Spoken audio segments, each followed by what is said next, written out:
Okay, afternoon, everyone. Thanks very much for joining today. In case you haven't met, I'm Sophie Allen. I'm doing this event with Aisling Campbell, who I'm sure you know already. It's just a short, what's been billed as a Q&A event, I think up to 30 minutes. Questions were submitted on Monday. And in fact, Aisling and I have been going through them. There's only four questions that have been submitted. And I think we were thinking that given the format and the number of questions and the type of questions we were envisaging, it might be a little more of a discussion, audience participation than a seminar. We'd certainly be really interested to hear your views and your experiences on some of the questions. It would also be helpful, I think, you'll probably see when I look at the questions are, to have some context as well, some further context from the questioners. Aisling is the host today, and so I think you're all on mute at the moment, but you have the capacity, if you wanted to ask a question or make a contribution, just to unmute yourselves, and please feel free to speak. So just to go through the questions that have come in today, the first question is. Just said press alternate to get you all.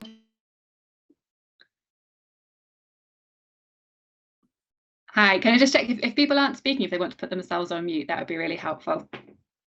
So just in terms of questions, first question is, if the RPR will not lodge a Section 21 application and it falls to the local authority, how is this facilitated? Do the local authority lodge the appropriate forms and request the appointment of an ALR or official solicitor? So just to confirm, if the RPR will not lodge Section 21 application and it falls to the local authority, how is this facilitated? Do the local authority lodge appropriate forms and request the appointment of an ALR or official solicitor? Well, in a nutshell, yes. The local authority, as many people know, can make the application themselves and make P the respondent, or I have had cases where local authority has notified a firm that there's a situation and the firm has taken steps on P's behalf. Of course, if you go down that route, be wary of possible delays in doing that. In terms of appointing or asking for the court to appoint the official solicitor or appoint an ALR, of course, the official solicitor is a litigation friend of last resort. So it's important to look to see if there's an alternative litigation friend for P, family member, or someone close to them before you invite the court to make that appointment. The relevant sort of the cases on those points are Re-AJ and Re-RD. Re-RD is the case, again, as you may well know, which is about when RPRs and IMCAs should bring applications. And Re-RD does make the point that in the code of practice, it's important to try and resolve issues about deprivation of liberty informally or certainly outside of proceedings. But in taking those kind of steps to resolve an issue of deprivation of liberty, it's important, of course, that shouldn't get in the way of allowing P to speedily challenge their deprivation of liberty. Re-AJ is the 2015 case that really considers this issue in the most detail. It's a judgment by Mr. Justice Baker, and in that case, effectively, Mr. Justice Baker says that if no one else is acting, if the RPR isn't acting, then it's for the local authority to take those steps and make that application on P's behalf.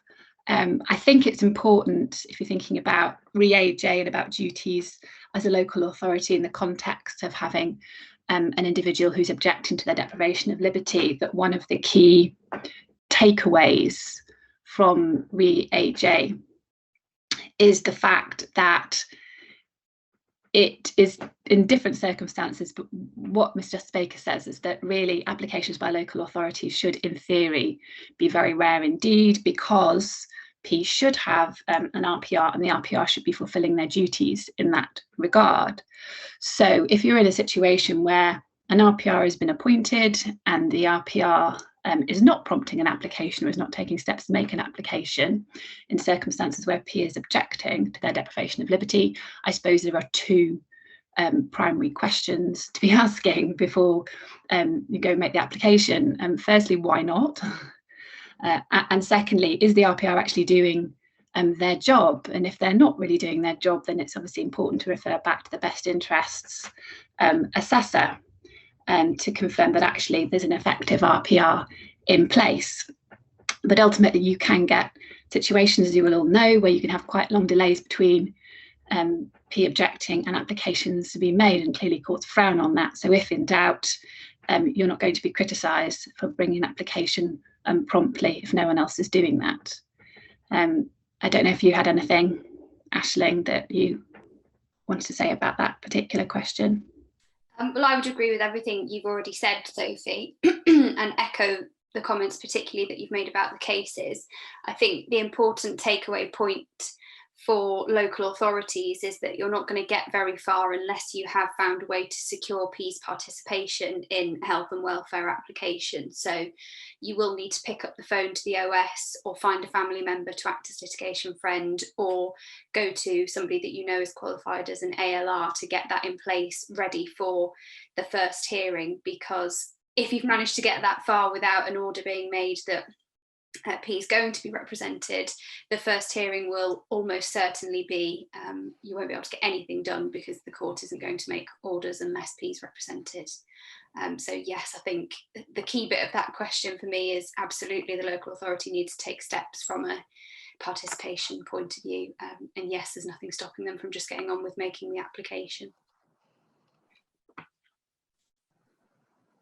I think that takes us then to the second question. Unless anybody would like to contribute anything, you could use the raise hand function, but you've also all got the power to unmute yourselves if you'd like to. I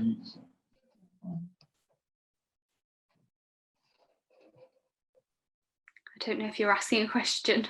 Oh, you've gone back to mute. Okay, well, in that case, I'm going to go on to question number 2.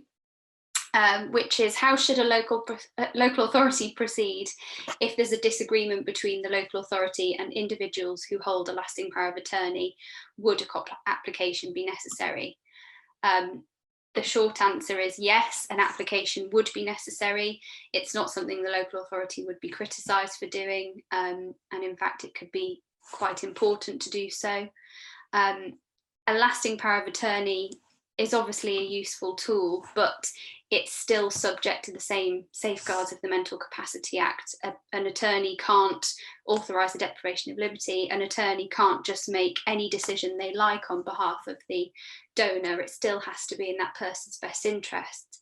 And presumably the reason for a disagreement would be that the local authority thought that something was in P's best interests and the LPA didn't. So that's going to have to be determined by the court inevitably if you can't agree. And the local authority might want to consider making an application to have the lasting power of attorney revoked if they think that it's serious enough to justify that.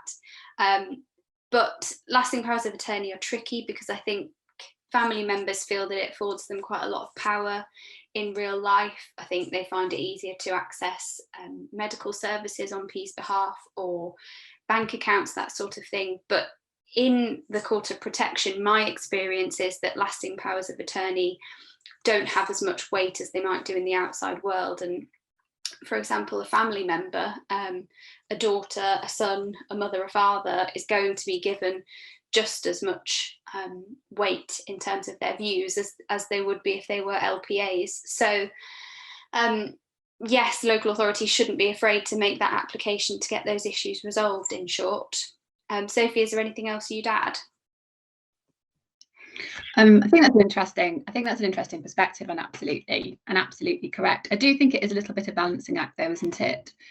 Because the whilst I've never had a situation where I've seen a local authority sort of be criticised or a party be criticised for bringing an application where there's a dispute, it's the best interest. And I think Aisling's absolutely right to say that in some ways, you know, courts, even if LPAs aren't revoked, I've certainly seen courts adopt a fairly relaxed approach to suspending them in circumstances where there's some uncertainty.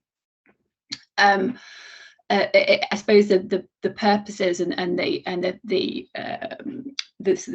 purpose behind an LPA and behind the whole system is effectively, as you will know, that the attorney stands in the shoes of the person who's nominated them and is able to make those decisions.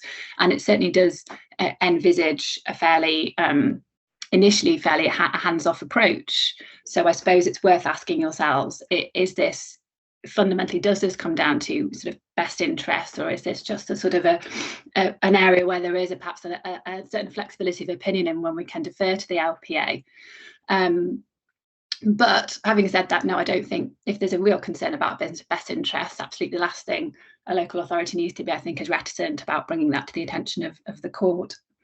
So, you know, I'd agree with that entirely. And again, does anyone have any sort of comments or anything that arises out of that?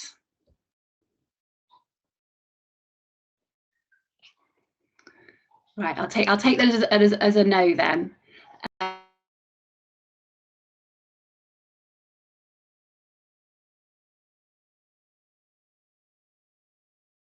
Sorry, I muted myself there. So the third question is, to be perfectly honest with you, the third question is the one that Aisling and I have been slightly, I suppose, not necessarily stumped, but we found it a bit difficult to kind of formulate what we hope would be a helpful answer to this. And the question is, what if P is CHC, I presume it's CHC funded, and the LA refuses to engage? So I presume the query is, there's an individual who's got a continuing healthcare funding and the LA won't engage. Now, this, I think, is a question which is entirely dependent on the context in which it's being asked. So it depends if we're talking about something which is outside of proceedings, and whether it's within proceedings, if it's coming from the perspective of a CCG or it's coming from the perspective of a representative of P. And then again, what the particular issue of is where the LA isn't engaging. Is the LA not engaging? Is it being said the LA isn't engaging at all? Is the LA refusing to authorise deprivation of liberty? Is P objecting to their placement? So I think all those factors are clearly very, very relevant to what you can do about it. I do think there can be a bit of a, again, as you'll all know as experienced practitioners, there can be a bit of a lacuna in situations where P is healthcare funded in terms of what the roles of the different bodies are. I think my only personal experience of a situation where we had a difficulty in that regard was I had a case of an individual who was CHC funded, was objecting to her placement and actually needed some general input that you'd expect to be provided by adult social care in normal circumstances. However, in that particular case, it didn't appear that the CCG were doing it, and the LA saw their role as being very limited indeed. That was quite a difficult situation, and in fact, the fact in that case that matter was within proceedings was helpful. And ultimately, in that case, the only way of managing it, and I'm not completely convinced it was entirely satisfactorily managed, but the only way of managing it was to be absolutely clear within orders as to who was to do what evidence was to be produced by whom, and also to encourage the judge sitting on that case to be very proactive in managing that situation. So it is a situation where you probably need quite a knowledgeable and proactive judge if it's within proceedings. And it's probably also a situation where, again, depending on the circumstances, when perhaps, whilst there's obviously an emphasis on trying to resolve issues out with proceedings, where perhaps whoever's got that complaint shouldn't necessarily be reticent about bringing an issue to court if it needs to be brought to court. Of course, the deprivation of liberty in those situations is imputable to both the bodies. So I think everyone's got a part to play. Aisling, I don't know if you had any other thoughts on that. We were sort of rolling it around, weren't we? Yeah, I suppose because we can't work out who's asking the question because they come in anonymously, I suppose. But I think if you are acting for a CCG in that position, then there's nothing stopping you from making that application. You can then add the local authority as a party, and if you feel that the terms of your agreement or your funding arrangement mean that the local authority should be stepping up, you can set that out for the judge and then say to the judge, you know, well, if P's representatives want this evidence, or if the court wants this evidence, we think that falls to the local authority rather than to us, despite the funding position or whatever, and that would be a matter for the judge to determine. If alternatively you are for P and you're finding that the local authority isn't engaging, then obviously that's not really good enough as far as the case law is concerned. So you can make your application. I would join the CCG and the local authority as respondents, and essentially I think it would be for the local authority to say we're not prepared to get involved, and for whatever reason the court may well allow them to take a backseat role. I've seen that happen before, but only if that's what the commissioning arrangements allow for.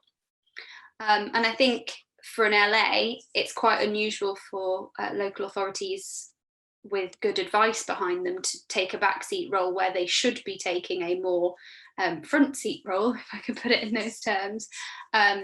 If as a local authority you believe you have good reason to take a back seat and not engage with proceedings, then probably the best thing you can do is set out why your understanding of a commissioning agreement or responsibility taking type relationship means that it falls more to the CCG to provide evidence than it does to you.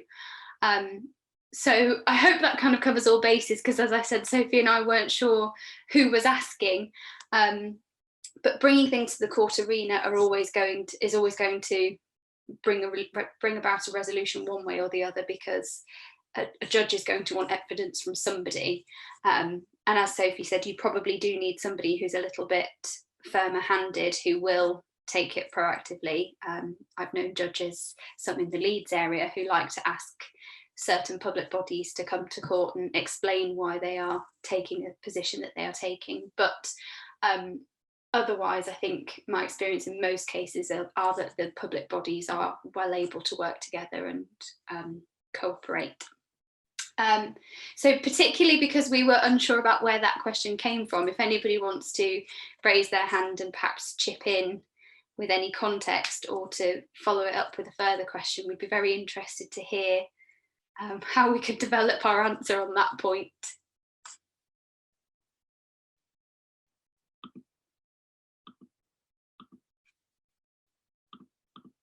Nothing so far. We must have provided the world's best answer without meaning to.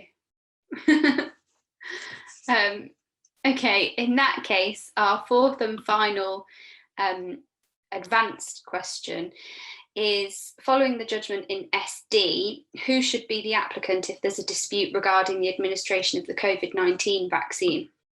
Obviously, this is a massively important issue, but particularly at the moment. The SD decision was one of Mr. Justice Hayden's. It's very recent. Essentially, SD was the daughter of P. P was in a care home and was going to be administered the COVID-19 vaccine. Interestingly, she'd also had the flu vaccine for something like the past 7 years. SD essentially is sceptical of vaccines. She was living in New York at the time the application was made and felt that the British vaccine system had been rushed and hadn't gone through sufficiently rigorous testing. And so she was very, very uncertain that it would be okay for her mum to have that vaccine. And instead, she was thinking of sort of alternative type approaches that had never been kind of medically approved, shall we say. So she made an application to the court to ask the court to restrain the local authority or the care home from administering the vaccine to her mum, and gave evidence that when her mum was capacitous, she was very trusting of medical professionals. And she was actually quite critical of her mum in some ways for this. sort of saying that there'd been an occasion where her mum had gone to the dentist and had had all of her fillings removed and replaced with inferior fillings because she had just trusted what the dentist had said to her. So Mr. Justice Hayden said, well, this leaves us in a bit of a state of tension, because on the one hand, you're telling me that your mum shouldn't be given this vaccine, she wouldn't have wanted this vaccine, it's not good for her, it's not in her best interest. But then on the other hand, you're telling me that this is the sort of lady who was quite happy to be compliant with medical advice and accepted it sometimes unquestioningly. His ultimate decision was that the vaccine should be administered. He went through, I think to his credit, a fairly thorough review of the sources that the daughter used to try and explain why she was so sceptical about the vaccine, and he came to the conclusion that her stance couldn't be logically supported. The key bit, I think, for the purpose of this question is at paragraph 14 of the judgment. Mr. Justice Hayden says that the fact that the application took nearly a month to come before him was an unsatisfactory delay. It says, when an issue arises as to whether a care home resident should receive the vaccine, the matter should be brought before the court expeditiously if it's not capable of speedy resolution by agreement. So I think what that means is that if you're the local authority authorising somebody's deprivation of liberty in a care home, yes, you're going to need to be the applicant and you're going to need to move pretty quickly if it looks like P or a family member is refusing to have the vaccine. One of the real things that Mr. Justice Hayden emphasised is that lots of people in this country who have lost their lives within a care home setting.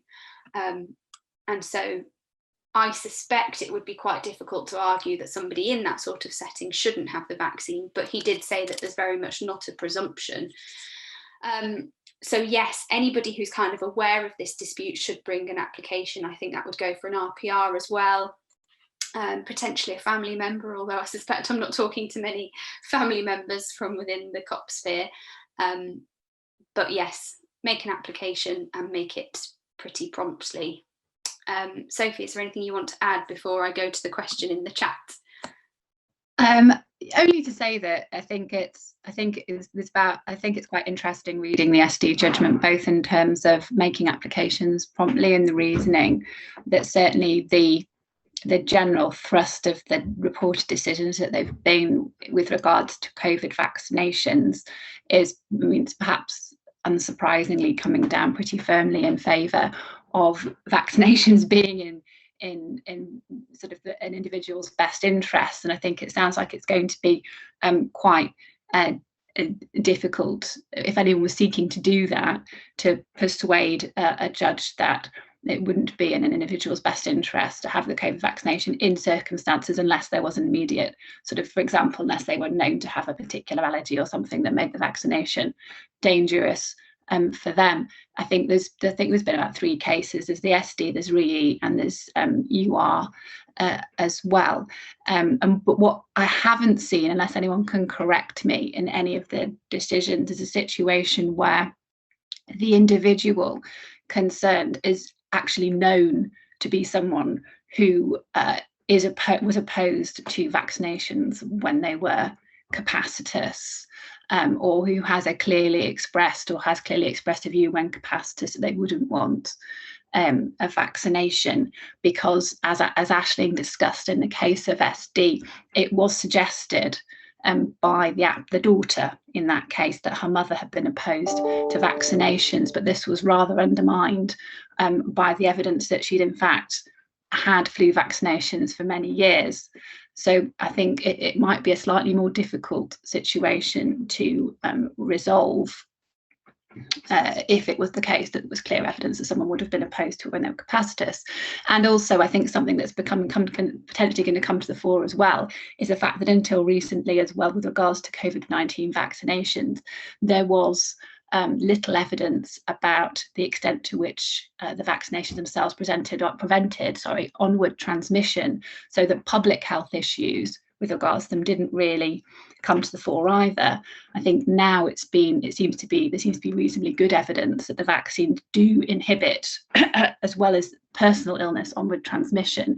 That's going to be yet another factor to bear in mind potentially in these cases. So it's still quite an interesting issue.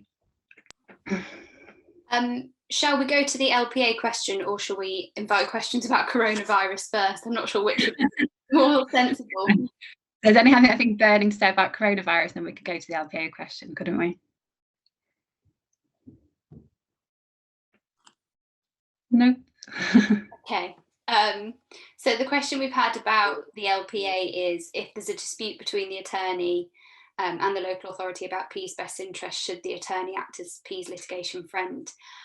My view is that no, because the LPA has got their own interest in what's going on. They should be a separate party, and P should be represented by their own litigation friend, ALR. That might be the OS who's the litigation friend or whatever, perhaps another family member, but I think that can be very tricky in LPA cases, as I'm sure lots of you have experienced. So no, I think the preference is against having the attorney as the litigation friend. They need to be able to represent their own position, particularly if you're going to need somebody neutral to kind of put forward what P's views are or P's best interests might be between competing local authority and LPA. And that can be, I think, a tricky piece of ground to cover, because obviously P granted the LPA. But yeah, that's my view overall, that no, they shouldn't. Yeah, I agree entirely. I think clearly it's one of the criteria for being a litigation friend, that you have no interests that are adverse to the person you're representing, and clearly if there is a dispute as to best interests, then that's potentially putting the cart before the horse. I think also I can't think of the name of the case, but there's also case law about also being able to objectively put P's interests above your own as litigation friend, and that again, that's going to be difficult if there's a best interest dispute. That being said, I don't know if you saw an SD. I think it looked like SD's daughter was appointed litigation friend, wasn't she, by Mr. Justice Hayden? I thought was interesting. Yes, I thought that too, but then she isn't referred to as an applicant or respondent in the actual case. So no, curious, that one, I think. Yeah. Because certainly, even on the decision that Mr. Justice Hayden made, it seems that she has, well, he describes them as being very different people on this particular issue. So that seems odd to me. Yeah, I agree, but I'm sure greater minds than mine have decided that was okay. Yeah. Does anyone have any additional questions or any comments or anything they'd like to say? We've had another COVID question. It's who else should be a party to the proceedings, e.g. any health bodies. I don't think anybody necessarily needs to be a party unless they've got a particular interest in what's going on. It's probably a case-by-case basis. What do you think, Sophie? It's interesting about the health body, because my instinct would be if the health body is responsible for undertaking the vaccination, there should probably be a party, but that's not. But it's not. I think the general consensus is it's not a serious medical treatment decision, is it? So I don't think that you'd necessarily be criticised if you didn't join the health body. If it was just because in terms of making a best interest decision, who were the sort of relevant bodies involved? Do you think it'd probably be the LAP, any particular interested relatives, maybe confer? Would it even be? Yeah, the GP, but GP is not going to want to be joined. So I don't necessarily think you'd have to add there. It seems potentially, given the way things are going, and certainly the indications I've had from judges, is they don't see this as being a particularly complicated issue. So I suspect you probably wouldn't need to add the health bodies as well. We've had another question, which is, if you're already in proceedings, can you deal with the COVID jab within, say, a section 21A if it arises during the proceedings? And would it need a separate hearing? I can't say I've tried and tested this, but I'd certainly be arguing that it comes within that broad scope of a 21A, particularly in a care home setting. So I'd certainly give it a go to go within the same proceedings. I don't think it would necessarily need a separate hearing. A judge might have a particular preference, but I think I would deal with it just wrapped up in the same way that you might deal with contact within a 21A, that sort of thing.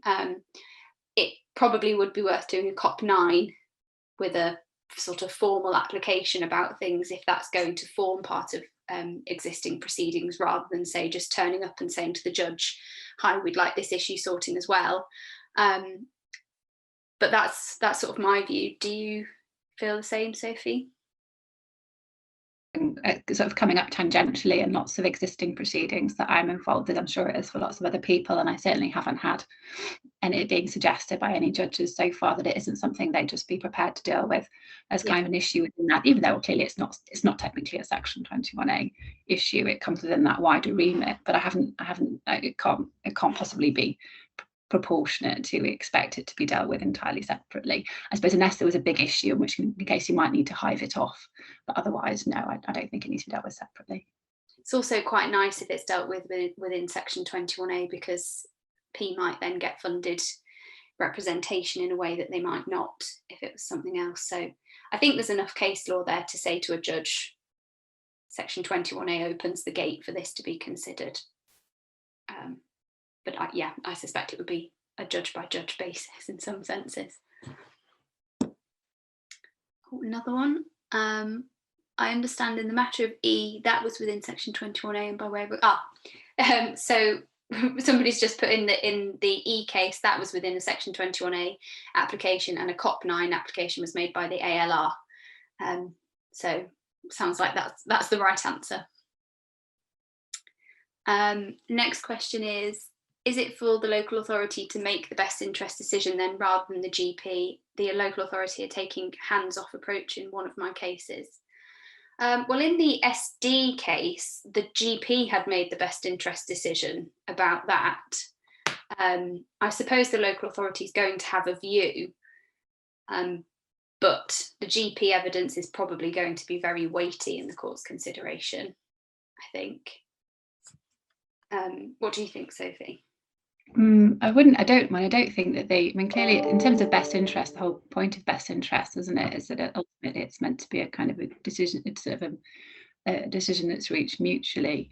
And I wouldn't agree with the local authority. I think if it's taking hands-off approach, clearly it's something that concerns the local authority significantly. So I just think whilst the GP opinion is going to be really important, I don't think that the local authority can simply sort of defer to the GP to make that decision, particularly as the GP isn't ultimately going to be a party if it has to go to court anyway.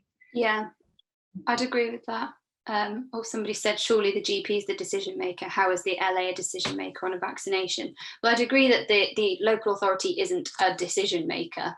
But if this is an issue that's come before the court's going to want to hear what the local authority's professional view on best interests is, but is undoubtedly going to be informed by some evidence from a GP, presumably a letter or something of that nature. But I would agree with Sophie, the GP isn't going to be made a party. And if there's a dispute between people as to whether P should have a vaccination or not, presumably that's because the local authority is taking a stance on it one way or the other. So the local authority is probably going to have to be the person who gets the application off the ground if it spots a dispute. And then we'll have to take some form of stance, I think, before the judge, particularly if they're the ones depriving P of his or her liberty within a care home setting and therefore authorising it. That's a different issue from being the decision maker. So the comment we've had is that's a different issue from being a decision maker, and I think that's fair. If there is no issue, then I think it's a case of what the people involved in P's life agree on. If there is an issue, then I think you make the court the decision maker.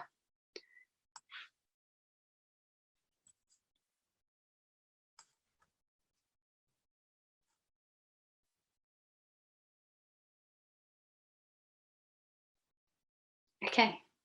Sophie, do you agree with that? Any more questions popped up? No, I keep keeping an eye on it just in case.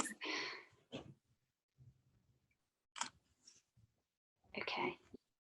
Well, we are 5 minutes over the time that we were given. So unless anybody's got any other points that they'd like to raise. Okay. Well, in that case, on behalf of both of us, thank you all for listening and to putting some questions in. The third instalment, I think, is coming up in the next few weeks. But if you have anything else that you'd like to follow up with, then I'm sure we can provide some advice either formally or informally within Chambers. So thank you. And thanks very much, everyone.